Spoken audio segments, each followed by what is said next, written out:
అందరికీ నమస్కారం. నేను విశాలక్ష్మి శిష్ట. ఈరోజు మనం తెలుసుకోబోయే నీతి కథ అహంకారం తగదు.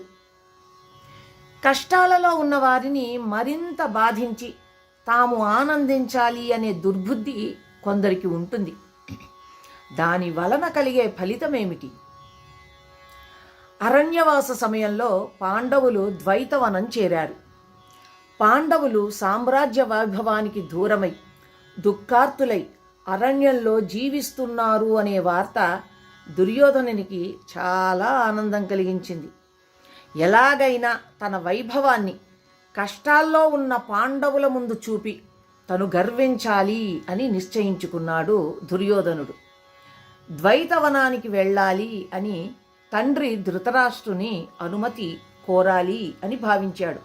కానీ ఏ కారణం తండ్రికి చెప్పాలో అని ఆలోచించి ద్వైతవనంలో ఆవుల మందలు ఎన్నెన్నో ఉన్నాయి అని, వాటిని చూడాలనే కోరిక తనకి ఉంది అని చెప్పి తండ్రి అనుమతి తీసుకున్నాడు. పైగా క్రూర మృగాలని సంహరించి గోరక్షణ చేయాలి అన్న సత్సంకల్పం ఉంది అని తండ్రికి చెప్పాడు దుర్యోధనుడు.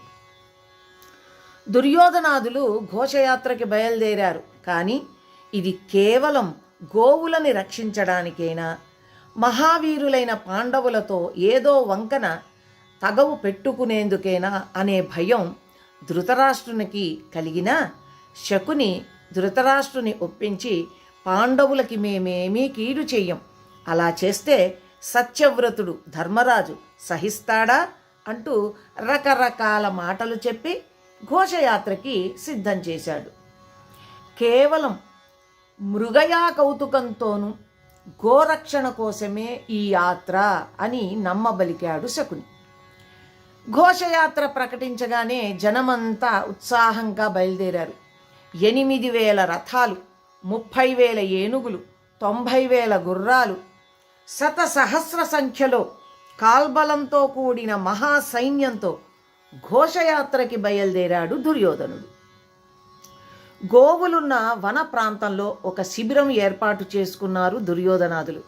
ఆ శిబిరం దగ్గరలోనే వివిధ వర్ణాలలో నేత్రానందాన్ని కలగజేస్తున్న గోమందలను చూస్తూ గోపాలురు సవినయంగా దుర్యోధన మహారాజుకు వందనాలు అర్పిస్తూ ఉంటే, వారిని ఆదరిస్తూ ఆ గోవుల పేర్లు, వాటి లక్షణాలు గోపాలురు వివరిస్తూ ఉంటే వింటూ దుర్యోధనుడు మహాగర్వంగా ఆ ప్రాంతమంతా సంచరించాడు పరిజనంతో.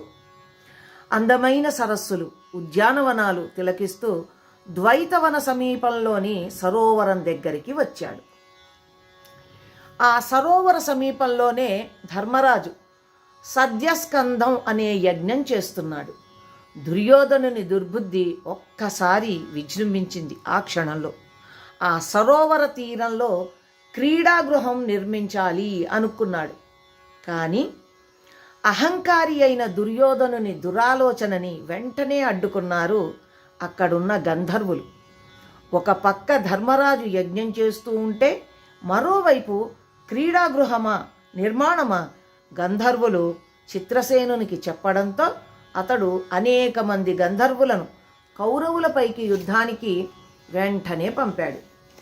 గంధర్వుల పోరులో కౌరవులు నిలువలేక పరుగులు తీశారు. దుర్యోధనుని ఎదుర్కొన్నాడు గంధర్వరాజు చిత్రసేనుడు. దుర్యోధనుణ్ణి విరధుణ్ణి చేశాడు, అంటే రథం లేకుండా చేశాడు. దుర్యోధనుడికి జుట్టు పట్టి లాగి తీసుకెళ్ళి బంధించాడు. గంధర్వులు దుర్యోధనుని సోదరులను బంధించి చిత్రసేనునికి అప్పగించారు. ఆహా, ఎంతటి అవమానం దుర్యోధనునికి! గంధర్వుల నుంచి తప్పించుకు పారిపోయిన కౌరవులు, వారికి ఏ దారి తోచలేదు. ఇక ధర్మరాజుని శరణాగతి కోరడం తప్ప మరో మార్గం లేదు అని తలచి ధర్మరాజుని పాదాలపై పడి శరణు వేడారు. ధర్మరాజు యజ్ఞంలో ఉన్నారు కనుక సోదరులే వీరికి సహాయం చేయాలి. కానీ భీమసేనుడు మండిపడ్డాడు ఆ కౌరవులను చూసి. మనం రాజ్య సంపద పోగొట్టుకొని ద్వైతవనంలో కాలం గడుపుతుంటే మనలను అవమానించాలని గర్వంతో వచ్చిన దుర్యోధనాదులకు సహాయం చేయాలా అని వారితో యుద్ధానికి సిద్ధమవుతున్న భీముని వారించాడు ధర్మరాజు. భీమా, ఇది పరుషవాక్యాలకు సమయం కాదు. శరణుజొచ్చిన వారిపై దయ చూపడమే లక్ష్యం అన్నాడు. అన్నగారి మాటను గౌరవిస్తూ భీమార్జున నకుల సహదేవులు గంధర్వులతో యుద్ధానికి వెళ్ళారు. చిత్రసేనుని చూస్తూ కౌరవులతో, నీకు యుద్ధం దేనికి, దుర్యోధనుని విడుము అన్నారు. చిత్రసేనుడు అర్జునునికి చేతులు జోడించి నమస్కరించి, సోదర సహితంగా బంధించి తెమ్మని ఇంద్రుని ఆజ్ఞ అన్నాడు సవినయంగా. ఇతడు మాకు సహోదరుడు కనుక ఇతన్ని వదిలేయి, ధర్మరాజు సంతోషిస్తాడు. ఇంద్రుని కార్యం కనుక నీవు నాతో పాటుగా ధర్మరాజు దగ్గరికి వచ్చి అతడు ఎలా చెబితే అలా చెయ్యి అన్నాడు అర్జునుడు. చిత్రసేనుడు అర్జునుని మాట ప్రకారం ధర్మరాజు వద్దకి వచ్చాడు. చిత్రసేనుని గౌరవించి దుర్యోధనాదులని వదిలిపెట్టమన్నాడు ధర్మరాజు. దుర్యోధనుడు గంధర్వుల చెర నుండి విముక్తుడయ్యాడు. ధర్మరాజు దుర్యోధనునితో, ఇలాంటి సాహసాలు చేయకు, దుర్జనుడు ఇలాంటి వాటితో నశిస్తాడు, నీ వాళ్ళందరితో వెళ్ళిపో అని అనునయంగా పలికిన దుర్యోధనుడు అవమాన భారంతో ఎంతో విషాదంతో ద్వైత వనాన్నించి బయలుదేరాడు. ఘోషయాత్ర ఇలా వికటించినందుకు కృంగిపోయాడు దుర్యోధనుడు.